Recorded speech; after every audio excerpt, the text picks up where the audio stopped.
오늘 디모데후서 4장 1절부터 5절 말씀을 가지고 기본으로 돌아갑시다라는 말씀 제목으로 함께 은혜를 나누겠습니다. 사랑하는 성도 여러분, 제가 주일을 앞두고 아내와 함께 교회를 청소하고 있었어요.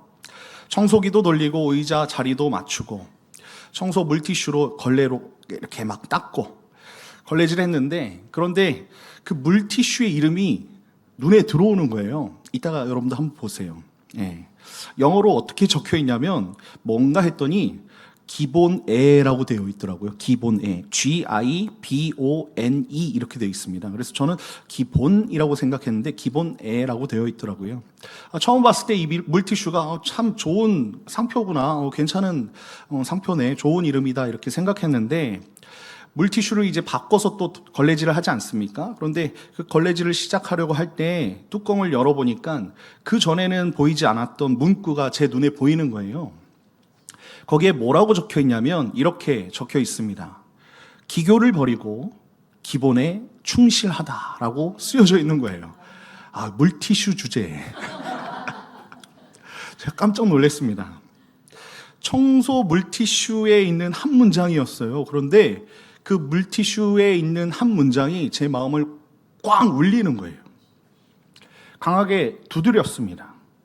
저는 무릎 꿇고 기도했습니다. 주님, 우리 드리움교회는 과연 기본에 충실한 교회입니까? 저는 과연 기본에 충실한 목회자입니까? 우리 성도들은 과연 기본에 충실한 그리스도인으로 성장해 가고 있습니까? 사랑하는 성도 여러분, 이 시대는 기교가 넘치는 시대입니다. 설교에도 기교가 들어가고요, 예배에도 기교가 들어가요. 그렇죠? 신앙에도 기교가 들어가는 그런 시대입니다. 그러나 기교가 많아질수록 본질은 사라지게 되는 거예요. 마태복음 7장 24절부터 25절 말씀을 보면요, 이렇게 말씀하고 있어요. 자, 앞에를 보고 한번 우리 다 같이 한번 읽어볼까요? 시작. 그러므로 누구든지 나의 이 말을 듣고 행하는 자는 그 집을 반석 위에 지은 지혜로운 사람 같으니리.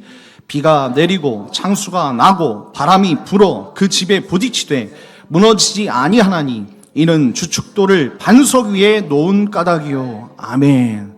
여러분, 기교를 부리면 무너집니다. 그러나 우리가 기본에 충실하면 반석 위에 놓은 까닭에 우리는 쉽게 무너지지 않는 줄 믿습니다.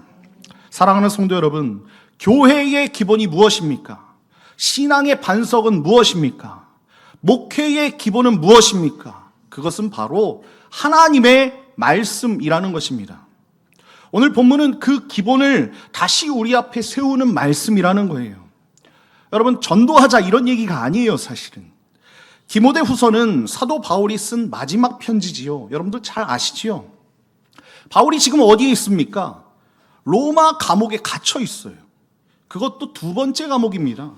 첫 번째 감옥에선 풀려났지만 이번에는 풀려나지 못하고요, 곧 뭐 하는 거예요? 순교를 앞두고 있는 상황이었어요.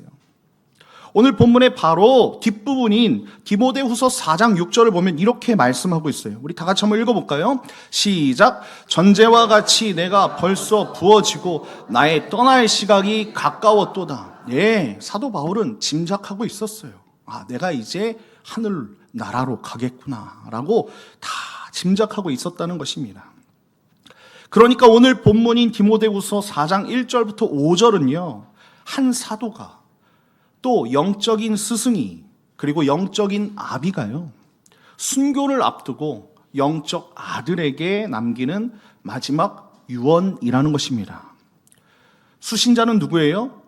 영적인 아들 디모데입니다. 사도 바울이요, 1차 전도 여행 때 루스드라에서 만난 청년, 내 사랑하는 아들이라 불렀던 영적 아들인 디모데라는 거예요. 지금 디모데는 에베소 교회를 목양하고 있습니다. 젊은 목회자예요. 그 디모데에게요, 이제 노년의 사도 바울이요, 뭐라고 시작하면서 명령하고 있습니까? 너는 말씀을 전파하라. 사도 바울이 죽음 앞에서 영적인 아들에게 남긴 명령이요, 다른 것 아닙니다. 너는 말씀을 전파하라.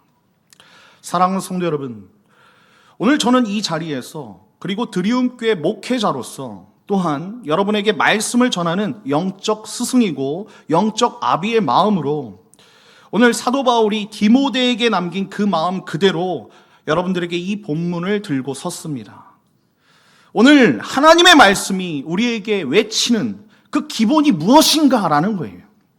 여러분, 이 질문에 하나님의 뜻을 함께 우리가 묵상해 봤으면 좋겠습니다. 그리고 우리가 다시 결단하고 주님의 그 은혜 가운데 기본을 지키는 하나님의 백성들 되기를 예수님의 이름으로 축원드립니다.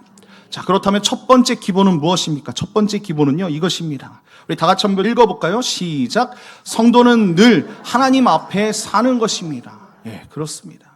자, 옆 사람에게 이렇게 고백합시다. 하나님 앞에 사십시오. 시작. 하나님 앞에 사십시오. 할렐루야. 우리가 하나님 앞에 살아야 할 줄 믿습니다. 1절을 보니까요, 이렇게 말씀하고 있어요. 제가 읽어보겠습니다. 하나님 앞과 살아있는 자와 죽은 자를 심판하실 그리스도 예수 앞에서 그가 나타나실 것과 그의 나라를 두고 엄히 명하노니라고 말씀하고 있어요. 사도 바울이 디모데에게 명령을 내리기 전에 가장 먼저 한 것이 무엇이냐면, 너는 말씀을 전파하라 전에 말씀한 것이 이거예요. 자기의 권위를 세우지 않고 나는 사도니까 너는 내 말을 들어야 돼 이렇게 말하지 않고요. 디모데에게 뭐라고 얘기하냐면, 디모데의 지금 그 신분 자체를, 그 존재 자체를 어디로 데려가냐면 하나님 앞으로 데려가고 있는 거예요. 무슨 말씀인지 아시겠죠? 사도의 권위 앞에 굴복해라 이게 아니고 하나님 앞에 데려가고 있는 것입니다. 그리고 예수 그리스도 앞에 데려가고 있어요. 자, 1절에 뭐라고 얘기합니까? 하나님 앞과 살아있는 자와 죽은 자를 심판하실 그리스도 예수 앞에서 엄히 명한다라고 얘기하는 거예요. 내 권위로 명하는 게 아니에요. 여러분, 여기서 엄히 명한다라는 이 헬라어는요, 단순히 그냥 명하는 것이 아닙니다. 법정에서 증인이 엄숙하게 증언할 때 쓰이는 단어예요. 단순한 권면이 아니라는 것입니다. 거룩한 위임의 공식적인 선언이라는 거예요. 여러분, 말씀의 자리는 어디입니까? 사람 앞이 아닙니다. 우리가 말씀 앞에 서면 사람 앞에 서는 거예요? 절대 그렇지 않다는 것입니다. 하나님 앞이에요. 여러분, 종교 개혁자들은요, 이것을 라틴어로 뭐라고 얘기합니까? 코람 데오라고 말을 합니다. 코람 데오. 다 들어보셨지요? 무슨 뜻입니까? 하나님 앞에서라는 뜻입니다. 그런데요, 이 하나님 앞은 단순한 도덕적인 양심의 자리가 아니라는 거예요. 여러분, 본문 1절을 다시 한번 보세요. 살아있는 자와 죽은 자를 심판하실 그리스도 예수 앞이라는 거예요. 우리가 서 있는 이 자리는 산자와 죽은 자를 심판하실 그리스도의 심판대 앞이라는 것입니다. 우리의 모든 말과 사역이요, 인생이 그날, 그쵸? 마지막 날 그리스도 앞에 그대로 드러나는 줄 믿습니다. 이 종말론적인 무게가 우리를 흔들리지 않게 하는 그런 닷과 같은 거 아니겠습니까? 사랑하는 성도 여러분, 이것을 명심하십시오. 설교자는 사람 앞에 서지 않습니다. 저는 하나님 앞에 섭니다. 성도는 사람 앞에 살지 않습니다. 하나님 앞에 삽니다. 교회는요, 사람 앞에 존재하지 않습니다. 하나님 앞에 존재합니다. 여러분, 이것이 신앙의 기본인 줄 믿습니다. 사도행전에요, 4장을 보면 베드로와 요한이 나옵니다. 성전 미문에서 안전뱅이를 일으킨 후에 사내들인 공회에 끌려가요. 여러분들 잘 아시죠? 당시 이 사내들인 이 공회라는 곳이 어떤 사람들입니까? 유대 사회의 최고의 권력 기관이에요. 대제사장 안나스와 가야바가 앉아있는 그런 자리입니다. 한마디만 잘못하면 목숨이 위태로운 그런 지경이에요. 그 자리에서요, 이 권력자들이 이 사도들에게 겁박을 주고 있습니다. 예수의 이름으로 말하지도 말고 가르치지도 말라라고 그렇게 겁박을 주는 거예요. 그때 베드로와 요한이 무엇이라고 대답합니까? 사도행전 4장 19절에 보면 이렇게 말씀하고 있어요. 20절까지. 베드로와 요한이 대답하여 이르되 하나님 앞에서 너희의 말씀 듣는 것이 하나님의 말씀을 듣는 것보다 옳은가 판단하라. 우리는 보고 들은 것을 말하지 아니할 수 없느니라 라고 분명히 말씀하고 있다는 것입니다. 여러분, 이것을 믿으십니까? 사랑하는 성도 여러분, 베드로와 요한이 뭐라고 대답해요? 어떻게 선포해요? 하나님 앞에서 판단하라는 거예요. 하나님 앞에서. 베드로와 요한은요, 사내들인 앞에 서 있었지만 그들이 진짜 서 있는 곳은 하나님 앞이었다는 것입니다. 권력자의 눈치를 보지 않았습니다. 군중의 반응을 살피지 않았습니다. 시대의 흐름을 바라보지 않았다는 거예요. 거기에 끌려가지 않았다는 것입니다. 오직 하나님 앞에 섰습니다. 이것이 사도들의 기본이었다는 거예요. 여러분, 공자 아시죠? 공자가 논어 계시편에 이런 말을 합니다. 외천명이라는 말인데요, 군자는 천명을 두려워한다라는 뜻이에요. 네. 여러분, 사람을 두려워하기 전에 하늘의 명령을 두려워해야 한다라고 공자가 얘기하고 있어요. 여러분, 사람의 지혜도 이렇게 흐릿하게나마 하늘의 것을 가르치고 있다는 거예요. 하물며 하나님의 자녀인 우리는 어떠해야 합니까? 사랑하는 성도 여러분, 오늘 우리는 누구 앞에 살고 있는지 묵상해 볼 필요가 있습니다. 직장 상사 앞에서 우리가 살고 있는가? 이웃의 시선 앞에서 살고 있는가? SNS 좋아요 그 숫자 앞에서 살고 있는가? 자녀의 성적 때문에 살고 있는가?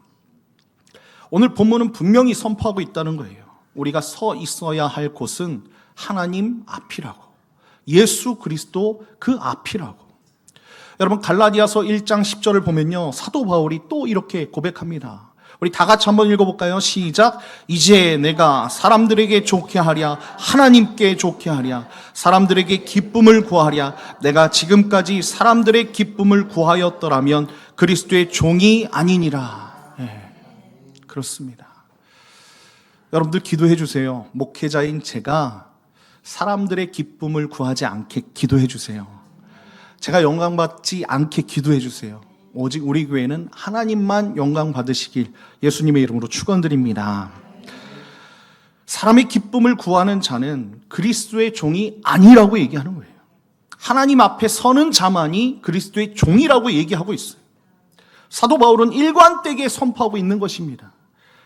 우리는 늘 하나님 앞에 서야 되는 하나님의 자녀인 줄 믿습니다. 가정에서 하나님 앞에 서야 되고요, 배우자가 보지 않을 때도 하나님 앞에 서야 돼요. 자녀가 보지 않을 때도 하나님이 보고 계심을 우리는 기억해야 된다는 거예요. 직장에서도 하나님 앞에 서십시오. 상사가 볼 때만 우리가 일할 때 있지 않습니까? 사람이 알아주지 않아도 죽게 하듯 우리는 그 사명을 다해야 된다는 것입니다. 무엇보다 세상 앞에서 우리는 하나님 앞에 서야 할 줄 믿습니다. 다수의 흐름이 우리를 굴복시키는 시대 가운데 우리가 살고 있어요. 세상의 시선이 아니라 하나님 앞에서 진리를 붙잡는, 변치 않는 하나님의 말씀을 붙잡는 하나님 앞에 선 우리, 이 한 주 가정에서, 직장에서, 세상에서 늘 하나님 앞에 서는 저와 여러분 다 되시길 예수님의 이름으로 축원드립니다. 자, 두 번째 기본은 이것입니다. 두 번째 기본은요, 성도는 늘 말씀 그대로 살고 전해야 합니다. 우리 다 같이 따라 읽읍시다. 시작. 성도는 늘 말씀 그대로 살고 전해야 합니다. 아멘. 오늘 2절 말씀을 보면요, 이렇게 말씀하고 있어요. 우리 다 같이 우리 함께 읽어봅시다. 시작. 너는 말씀을 전파하라. 때를 얻든지 못 얻든지 항상 힘쓰라. 범사에 오래 참음과 가르침으로 경책하며 경계하며 권하라. 아멘. 예. 사도 바울이 목회자인 디모데에게 하는 말이에요. 자, 말씀을 보니까 바울이요, 디모데에게 명령한 것은요, 여러분 한마디로 요약하면 무엇입니까? 너는 말씀을 전파하라는 거예요. 말씀을. 여러분, 여기서 말씀에 해당하는 헬라어는 로고스입니다. 하나님의 말씀, 곧 성경 그 자체를 가리키는 거예요. 그리고 전파하라라고 말씀하고 있지 않습니까? 헬라어로요, 퀘릭손이라고 되어 있어요. 여러분, 이 단어가 매우 중요한데요, 이 퀘릭소는요, 퀘릭스에서, 이 명사에서 나왔어요. 퀘릭스라는 명사에서. 퀘릭소는 동사입니다. 여러분, 퀘릭스는요, 고대 사회에서 왕의 사신을 가리키는 그런 단어입니다. 그러니까 사신이에요. 사신, 뜻이. 왕이 칙령을 내리면 사신이 그 칙령을 받아서 온 나라를 다니면서 그대로 그 칙령대로 읽고 선포하는 거예요. 무슨 말인지 아시겠죠? 그렇죠? 그런데요, 여러분, 한 가지 분명한 사실이 있죠. 사신이 그 왕의 칙령을 바꿔서 말할 수 있습니까? 큰일 나죠. 그렇죠? 돌봐줘야죠. 네. 자기 말을 만들지 않는다는 거예요. 사신은 왕의 말을 토시 하나 바꾸지 않고 그대로 전해야 된다는 것입니다. 만약 사신이 왕의 칙령에 자기 의견을 더하거나 자기 마음에 안 드는 부분을 빼버린다면 그 사신은 그 자리에서 어떻게 되는 것입니까? 사형당하는 것이죠. 사랑하는 성도 여러분, 설교자도 마찬가지예요. 그리스도인도 마찬가지예요. 우리는 우리의 말을 전하는 것이 아닙니다. 하나님 말씀 그대로 전하는 사람들이라는 거예요. 그러면 하나님 말씀 그대로 살아봐야지요. 그렇죠? 살아내야 말씀 그대로 전할 것 아닙니까?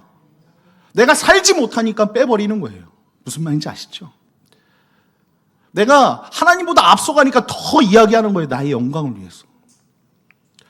여러분, 종교개혁자들은 이렇게 고백합니다. 하나님의 말씀에 합당한 선포는 곧 하나님의 말씀이다. 아멘이십니까? 그렇기에 말씀을 전파한다는 그 뜻이 무엇입니까? 말씀에 무엇을 더하지 않는 거예요. 말씀에 무엇을 빼지 않는 것입니다. 말씀을 말씀 그대로 살아내고 선포하는 것입니다. 여러분, 이것이 종교개혁의 첫 번째 정신, 오직 말씀, 오직 성경 아니겠습니까? 여러분, 한국교회사에 한 인물이 있어요. 그 이름은 바로 길선주입니다.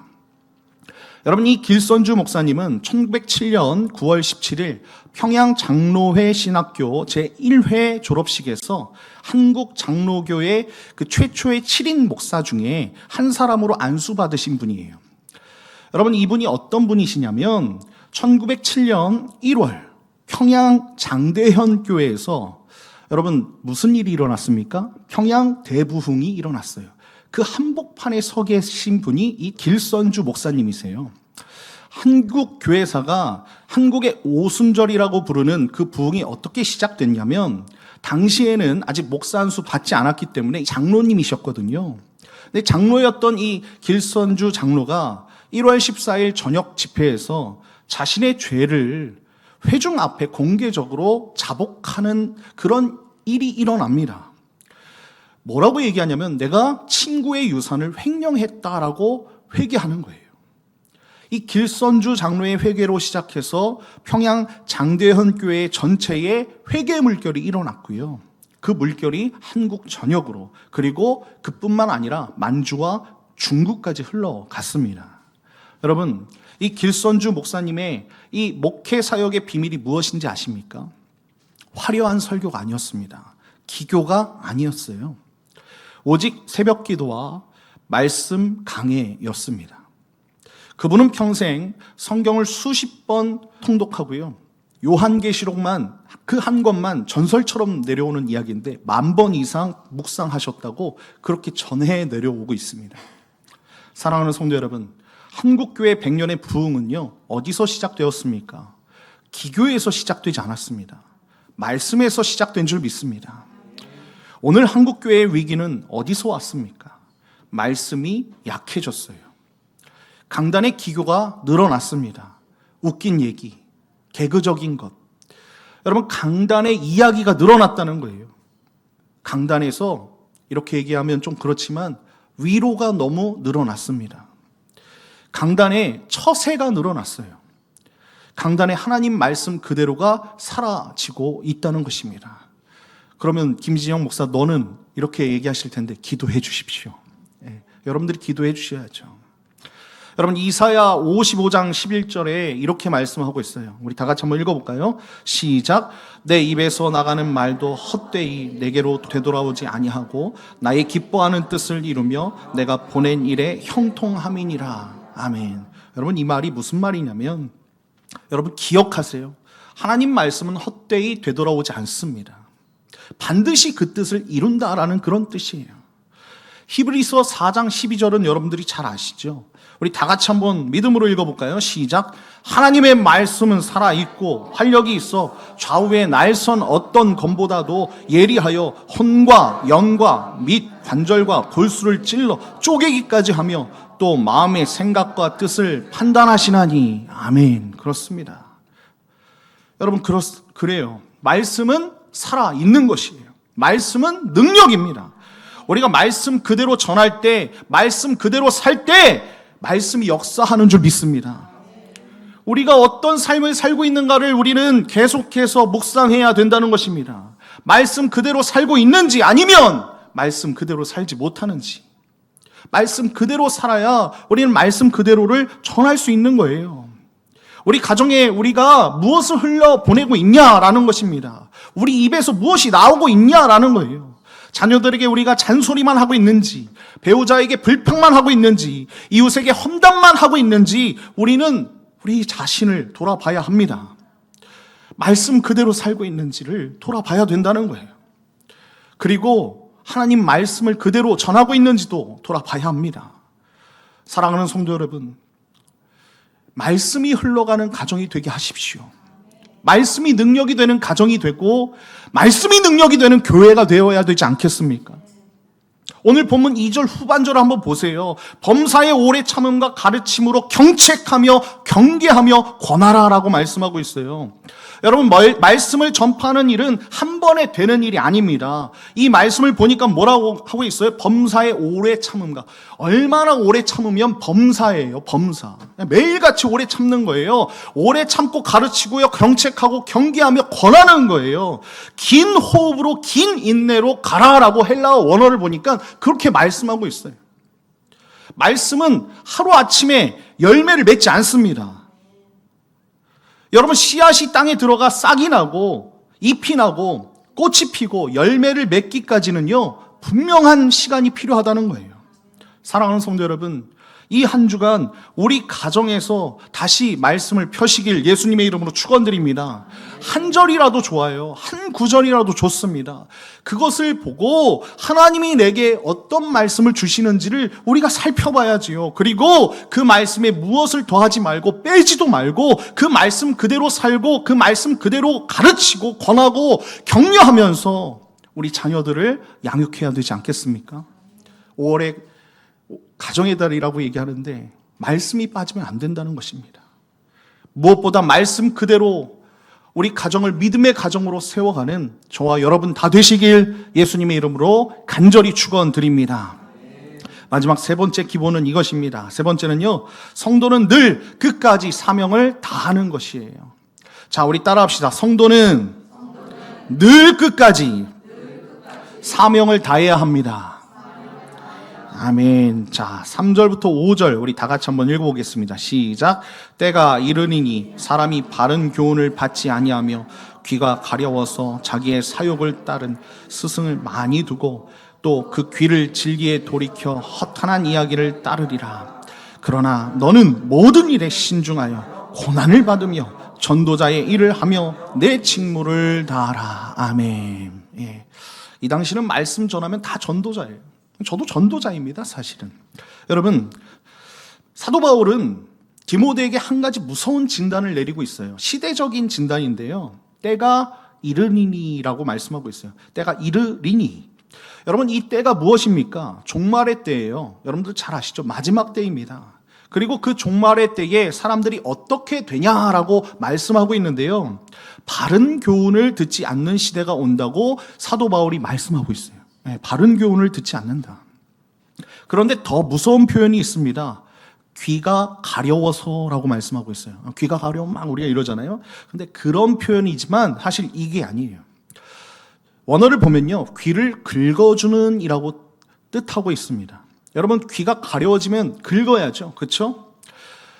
이게 무슨 뜻이냐면요, 많은 사람들이요, 내 귀를 긁어주기를 원한다는 거예요. 이게 무슨 말이냐면, 세상이 여러분들의 귀를 긁어주지 않습니까? 좋게 만들어주잖아요.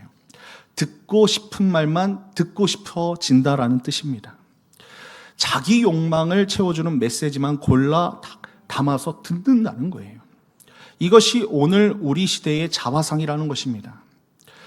여러분, 의학에서요, 청각 적응이라는 현상이 있어요.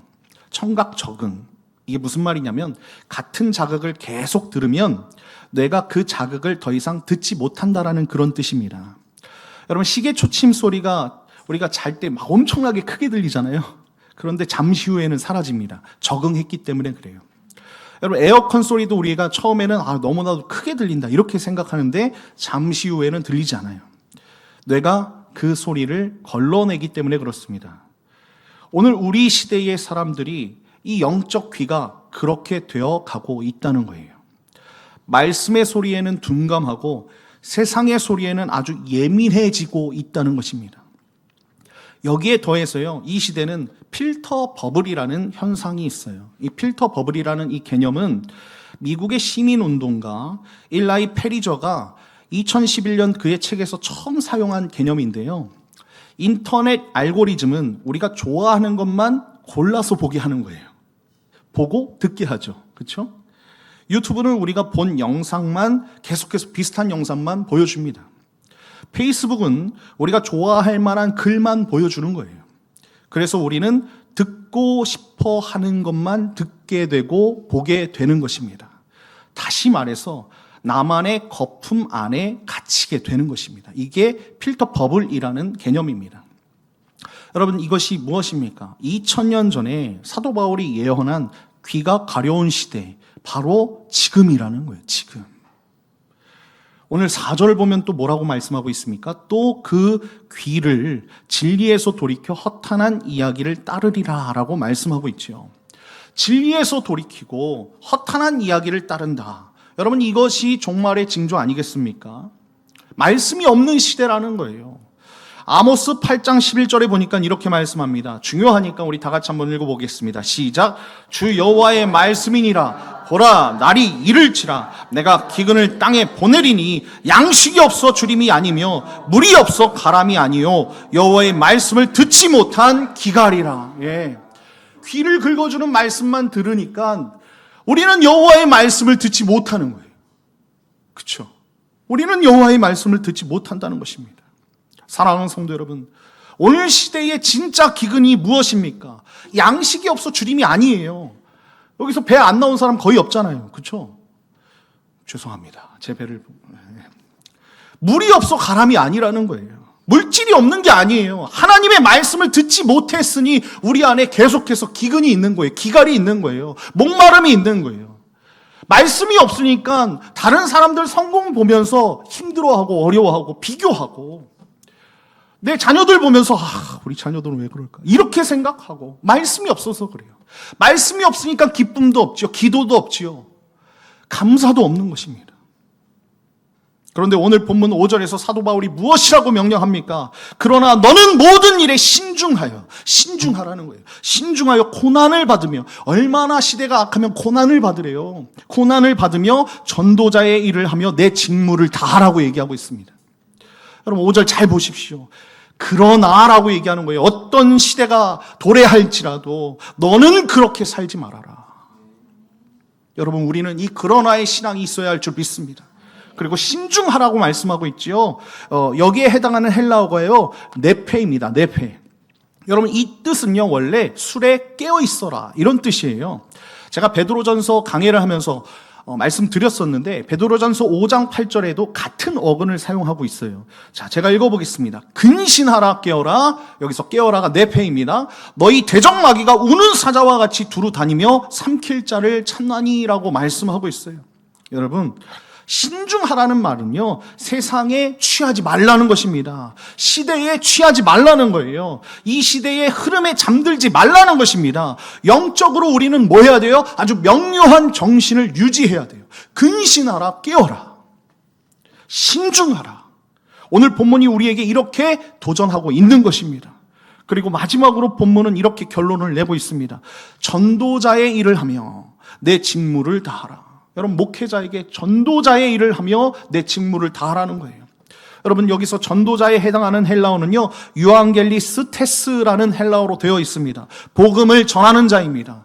여러분, 목회자만 복음 전합니까? 아니에요. 사실은 여러분들도 복음 전합니다. 아멘이시죠? 그리고 내 직무를 다하라는 표현은 무엇입니까? 내 사역을 완수하라는 거예요. 사랑하는 성도 여러분, 시작도 중요하지요. 그러나 끝이 더 중요한 줄 믿습니다. 출발도 중요하지만 우리의 표대이신 그리스도 안에서 우리는 완주를 해야 된다는 것입니다. 사도행전 20장 24절 여러분들 위대한 고백이 있습니다. 사도 바울이 이렇게 고백합니다. 내가 달려갈 길과 주 예수께 받은 사면 곧 하나님의 은혜의 복음을 증언하는 일을 마치려 하면은 나의 생명조차 조금도 귀한 것으로 여기지 아니하노라. 여러분 이 말씀을 우리가 계속해서 되새기어야 되지 않겠습니까? 이건 사도 바울에게만 속한 고백이 아니라는 거예요. 사도 바울은 자기 생명보다 사명을 더 귀하게 여겼습니다. 그래서 끝까지 달릴 수 있었던 거예요. 사랑하는 성도 여러분, 성도는 늘 끝까지 사명을 다하는 자인 줄 믿습니다. 가정에서 포기하지 마십시오. 자녀들을 보면서, 배우자를 보면서, 부모님을 보면서 포기하지 마십시오. 끝까지 사명 다해서 우리는 예수 그리스도의 복음을 전해야 된다는 거예요. 한두 번 자녀에게 말한다고 끝이 아닙니다. 배우자가 응답하지 않는다고 포기하지 마십시오. 끝까지 말씀을 우리가 흘려보내는 부모, 아내, 남편 되어야 되지 않겠습니까? 끝까지 매달리고 기도하는 것입니다. 직장에서도 끝까지 사명을 다해야 할 줄 믿습니다. 사람이 알아주지 않아도, 환경이 어려워도 하나님이 맡기신 그 자리에서 끝까지 충성을 다하다 보면 하나님이 분명히 좋은 열매를 여러분들에게 맺어주실 줄 믿습니다. 무엇보다 이 세상에서 여러분 우리가 끝까지 완수하기 위해 사명을 다해야 되지 않겠습니까? 우리 교회가 그렇게 사명 다하는 교회가 되어야 되지 않겠습니까? 여러분 이 자리에 계신 여러분들은요 사실 개척교회에 계시기 때문에 선교사들이에요. 웬만하면 다 큰 교회 갑니다. 여러분 30명도 안 되는 이 자리에서 여러분들이 예배드리고 있다는 것은 선교사라는 거예요. 그러면 우리가 뭘 해야 합니까? 세상과 똑같이 살면 안 되죠. 그렇죠? 귀를 긁어주며 듣기 좋고 보기 좋은 그 시대 속에서 우리가 흔들리지 말아야죠. 교회를 세우는 일이 어디 쉬운 일입니까? 어려워요. 끝까지 우린 말씀 붙잡아야 된다는 것입니다. 끝까지 주님 말씀대로 살아야 된다는 것입니다. 한 주도 최선을 다해 하나님의 은혜 안에서 사명을 완수해가는 저와 여러분 다 되시길 예수님의 이름으로 축원드립니다. 결론입니다. 사랑하는 성도 여러분, 사도 바울이 디모데에게 너는 말씀을 전파하라라고 명령할 수 있었던 이유가 무엇일까요? 제가 지난번에도 말씀드렸지만 디모데는요 말씀으로 성장했던 사람입니다. 디모데후서 1장 5절을 보면 이렇게 말씀하고 있어요. 이는 내 속에 거짓이 없는 믿음이 있음을 생각함이라. 이 믿음은 먼저 내 외조모 로이스와 내 어머니 유니게 속에 있더니 내 속에도 있는 줄을 확신하노라 라고 말씀하고 있다는 거예요. 가정에서부터 흐르는 이 믿음이 디모데에게 이 말씀이 있었다는 것입니다. 그리고 디모데후서 3장 15절을 보니까 뭐라고 말씀하고 있어요? 또 어려서부터 성경을 알았나니 성경은 능히 너로 하여금 그리스도 예수 안에 있는 믿음으로 말미암아 구원에 이르는 지혜가 있게 하느니라. 아멘이시죠? 예, 그렇습니다. 아멘입니다. 디모데는 외할머니 로이스의 무릎에서, 어머니 유니게의 무릎에서 어려서부터 성경을 배웠습니다. 가정에서 말씀을 들은 자만이 거리에서 말씀을 전할 수 있는 거예요. 가정에서 말씀을 흐르게 하는 사람이요 세상에 말씀을 흘려보낼 수 있는 것입니다. 가정에서 교회로, 교회에서 세상으로 우리가 이렇게 확장해 나가야 되지 않겠습니까? 사랑하는 성도 여러분, 먼저 가정이 먼저입니다. 시작이에요. 우리 가정에 무엇이 흐르고 있는지를 기억하십시오. 자녀의 귀에 말씀이 들리고 있는지를 점검하십시오. 우리의 식탁에서 기도하고 말씀이 나눠지는지를 여러분들이 생각해 보십시오. 사춘기의 자녀는 듣지 않을 수 있어요. 그러나 인내하는 거예요. 긴 텀을 두고 계속해서 끈질기게 그 사명을 완수하는 거예요. 신앙이 멀어진 자녀는 외면할 수도 있죠. 그러나 저는 이것을 믿습니다. 복음은 사람을 변하게 합니다. 아멘이시죠? 예수님은 사람을 변하게 하는 거예요. 이것이 분명한 거예요. 여러분들 이것을 꼭 가지고 계십시오. 예수는 사람을 변하게 한다. 진리는 사람을 바꾼다. 때를 얻든지 못 얻든지 자녀가 듣지 않아도 배우자가 외면해도 부모님이 거부하셔도 이웃이 비웃어도 우리는 예수의 진리를 전하는 하나님의 사람들 되어야 할 줄 믿습니다. 선행되어야 할 게 있어요. 그 말씀대로 사는 모습을 보여야 합니다. 사람 앞이 아니라 늘 하나님 앞에 살아가는 거예요. 기교로 사는 것이 아니라 말씀 그대로 살아야 된다는 것입니다. 특대를 얻든지 못 얻든지 주님 주신 그 사명 바라보면서 내가 말씀대로 살려고 노력해야 돼요. 하나님은 그렇게 할 때 사도 바울과 같은 고백을 우리에게도 주실 줄 믿습니다. 오늘 마지막 말씀인데요. 우리 다 같이 한번 읽어보겠습니다. 시작. 나는 선한 싸움을 싸우고 나의 달려갈 길을 마치고 믿음을 지켰으니 이제 후로는 나를 위하여 의의 면류관이 예비되었으므로 주 곧 의로우신 재판장이 그날에 내게 주실 것이며 내게만이 아니라 주의 나타나심을 사모하는 모든 자에게도니라. 아멘. 여기까지입니다. 사랑하는 성도 여러분, 면류관은 사도 바울의 것만이 아닙니다. 오늘 이 자리에 앉아있는 저와 여러분에게 모두 약속된 면류관이라는 거예요. 하나님 앞에 끝까지 달리는 모든 자, 끝까지 말씀을 전파하는 자, 주의 나타나심을 사모하며 모든 자에게 정말로 약속된 이것이요 면류관인 줄 믿습니다. 5월 셋째 주, 가정의 달, 다시 기본으로 우리가 돌아갑시다. 가정에서, 거리에서, 일터에서, 교회에서 선하신 하나님의 말씀을 붙잡고 치열하게 고민하고 싸우면서 우리가 말씀대로 살려고 노력하면서 말씀 그대로를 전하는 복음으로 살아가는 저와 여러분 다 되시길 예수님의 이름으로 간절히 축원드립니다.